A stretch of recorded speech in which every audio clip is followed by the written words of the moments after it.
We are headed on a 5-day float trip as a family, so we are working on getting clothes packed for the kids. Each kid gets their clothes one of these zipper bags. They each are going to have 2 pants, 2 shirts, a swimming suit, pajamas, and a bunch of pairs of socks and a couple pairs of underwear. All right, so for each person we have bag of clothes, rain jacket, and then sweatshirts with hats, so that we gonna pack all this in one bag so we can get to it during the day, plus toilet paper. And then these will be packed in a different bag that we'll just get into at night. That is how we've decided to try and be organized. You guys, we have not done a float trip with the whole family.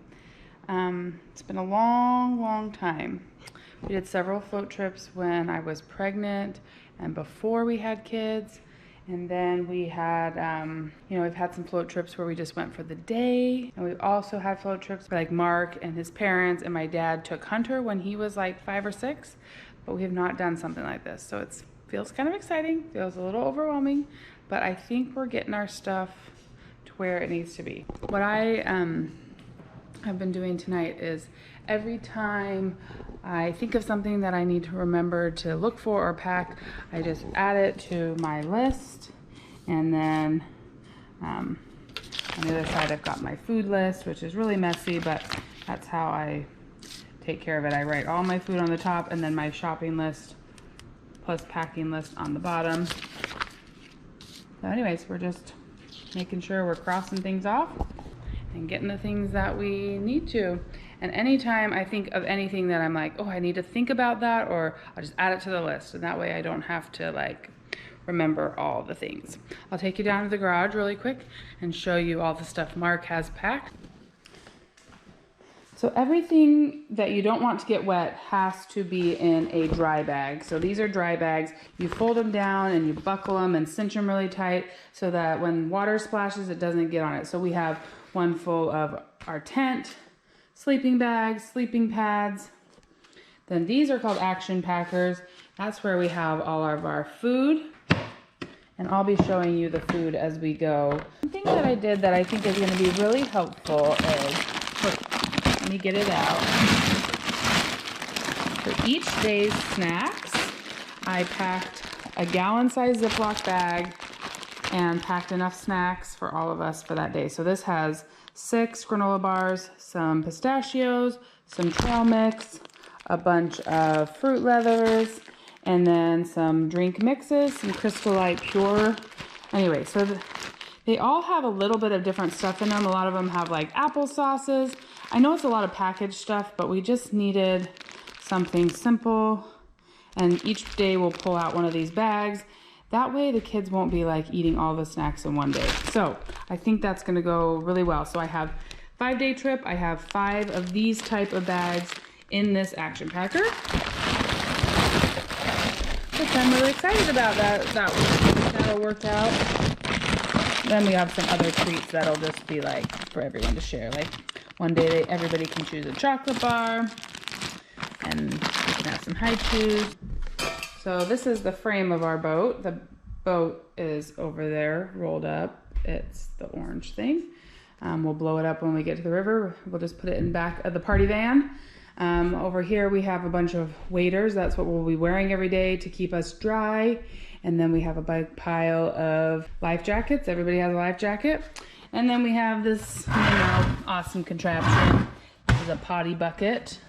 It's a 5-gallon bucket with a potty seat on it. And then we'll have these bags that you put in them.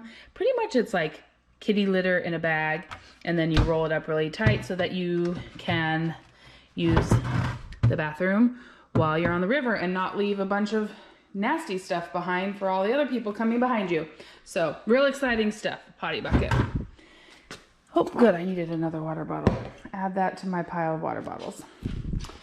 All right, over here we have one more bin. This has all of our, we've got mugs for hot chocolate. We've got our stove here to cook on.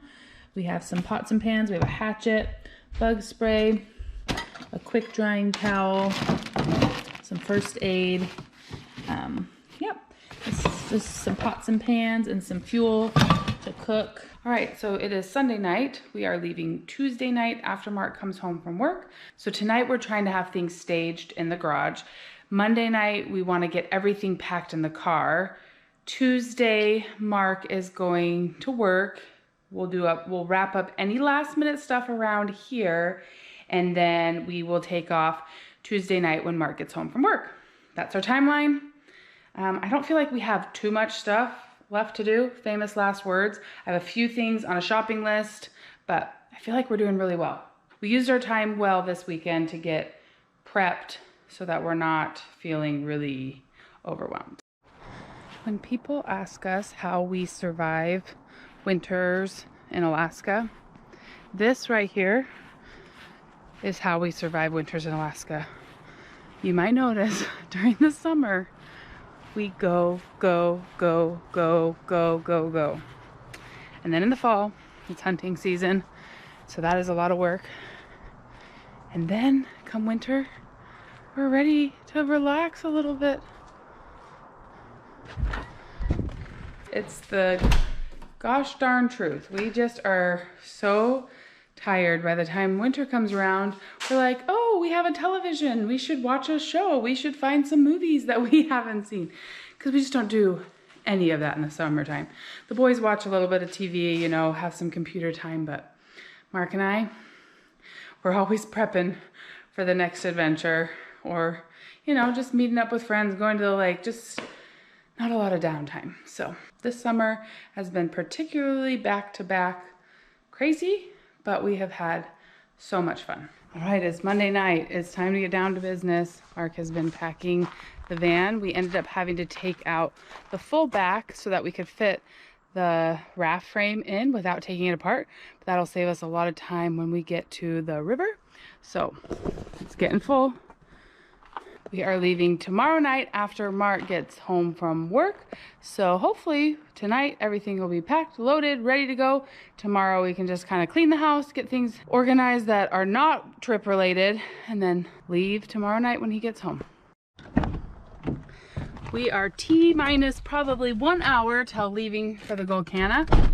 We had a little bit of a rough night because Everett woke up with croup, which is when your airway gets kind of swollen and you have this really strange barking cough. And he responds really well to steroids. We were able to get a telemedicine visit.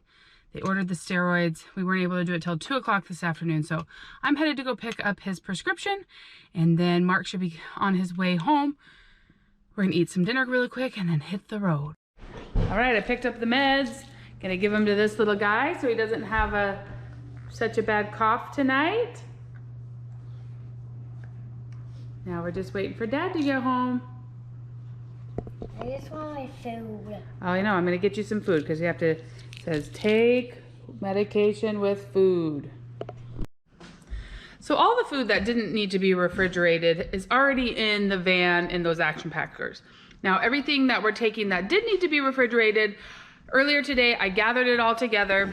I put it into this bag and right here, and then I got these special muffins that we never get, so that's exciting for the kids. I got it all ready to go, so now I'll just take it out and put it in the cooler bag instead of trying to find everything here at the last minute.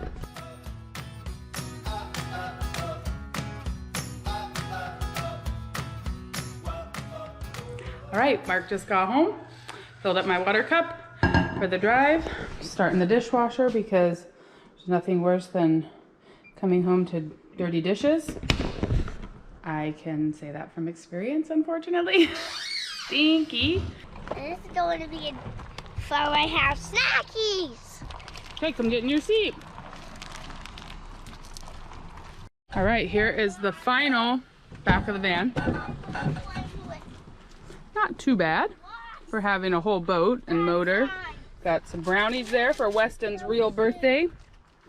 Remembered that at like 2 hours ago, thankfully. They took an hour to cook, so they are still hot and packed with us for his birthday treat.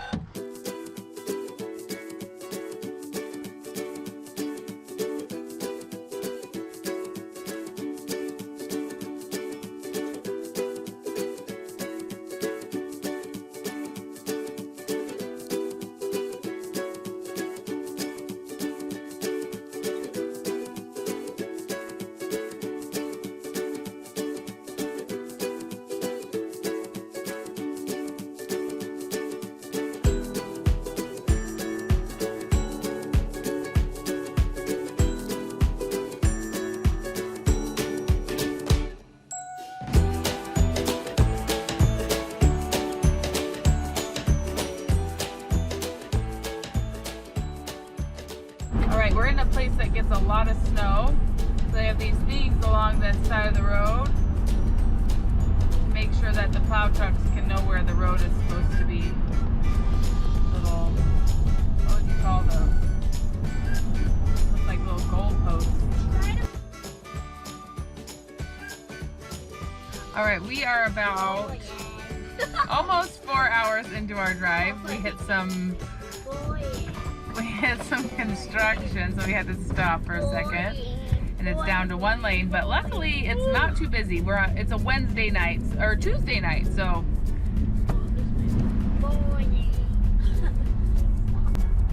it has been a gorgeous drive. The mountains have been out, and we just have really very bumpy on this section though. They're still harvesting it right now. That is crazy how much blasting they're doing.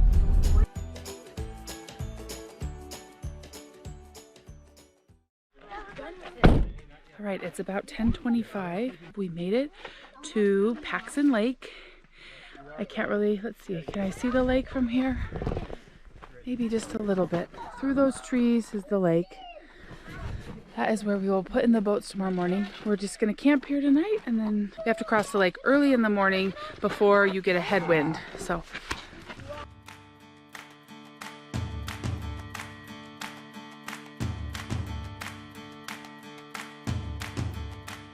Night 1 in the tent has been, this is the night we're gonna have to figure out whose pad is whose.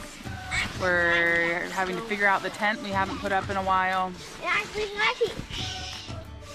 And what configuration works with all of us in this tent. Stop. Getting off my pad. Hey, wish us luck. I'm playing. It was kind of like a game of Tetris, but I think we have 1, 2, 3, 4, 5, 6 pads across. It's gonna be one big sleepover. There's only 6 of us. We forgot Luna. Luna's at home with Grandma and Grandpa.